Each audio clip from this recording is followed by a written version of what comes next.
Top Telangana news కి స్వాగతం. నేను పావని. విద్యా వైద్యానికి తాము ప్రయారిటీ ఇస్తున్నామని మంత్రి కోమటిరెడ్డి వెంకటరెడ్డి చెప్పారు. తమది క్షేత్ర ప్రభుత్వమని బీఆర్ఎస్ నేత హరీష్ విమర్శలకు కౌంటర్ ఇచ్చారు.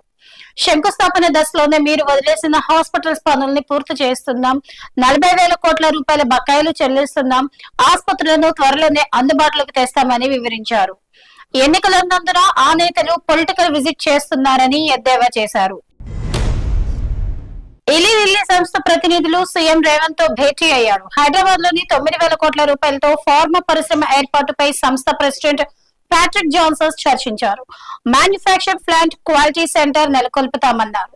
కాగా ప్రభుత్వం అన్ని రకాలుగా సహకరిస్తోందని సీఎం వారికి హామీ ఇచ్చారు. హైదరాబాద్ లో అనేక దిగ్గజ కంపెనీలు ఉన్నాయని, దేశంలో 40% బల్క్ డ్రగ్స్ ఇక్కడే ఉత్పత్తి అవుతున్నాయని వివరించారు. జిల్లాలో 10వ తరగతిలో 100% ఉత్తీర్ణత సాధించాలనే ఉద్దేశంతో విద్యాధికారి వెంకటేశ్వర్లు ఆదేశాల మేరకు జిల్లాలోని ప్రభుత్వ జిల్లా పరిషత్, కేజీబీవీ మోడల్ గురుకుల పాఠశాలల్లో 10వ తరగతి విద్యార్థులకు నేటి నుంచి ప్రత్యేక తరగతులను ప్రారంభించినట్లు పాఠశాల ప్రధానోపాధ్యాయులు తెలిపారు.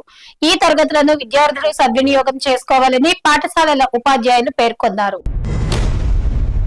రాబోయే 3 గంటల్లో పలు జిల్లాల్లో ఉరుములతో కూడిన వర్షాలు కురిసే అవకాశం ఉందని ఐఎండీ తెలిపింది. కొత్తగూడెం, హైదరాబాద్, ఆసిఫాబాద్, మహబూబాబాద్, మేడ్చల్, ములుగు, రంగారెడ్డి, సూర్యాపేట జిల్లాలకు ఆరెంజ్ అలర్ట్ ను జారీ చేసింది. మంచిర్యాలలో మోస్తరు వర్షాలు కురిసే అవకాశం ఉందని పేర్కొంది. ఇవాళ ఉదయం హైదరాబాద్, రంగారెడ్డి, మెదక్, కామారెడ్డిలో వర్షం కురిసిన సంగతి తెలిసిందే. బీసీ రిజర్వేషన్లకు వ్యతిరేకంగా దాఖలైన పిటిషన్ ను సుప్రీంకోర్టు కొట్టివేయడంపై డిప్యూటీ సీఎం బట్టి విక్రమార్క హర్షం వ్యక్తం చేశారు. విచారణ సందర్భంగా ఆయనతో పాటు మంత్రులు పొన్నం సుప్రీంకోర్టులోనే ఉన్నారు. ఈ సందర్భంగా మీడియాతో మాట్లాడారు. అటు ఢిల్లీలోనే ఉన్న ఎమ్మెల్సీ తీన్మార్ మల్లన్న, ప్రజాశాంతి పార్టీ అధ్యక్షుడు కేఏ పాల్ సైతం సుప్రీం నిర్ణయాన్ని స్వాగతించారు. ఇది వాటి టాప్ 5 తెలంగాణ న్యూస్. రేపటి టాప్ 5 తెలంగాణ న్యూస్ లో మళ్ళీ కలుద్దాం.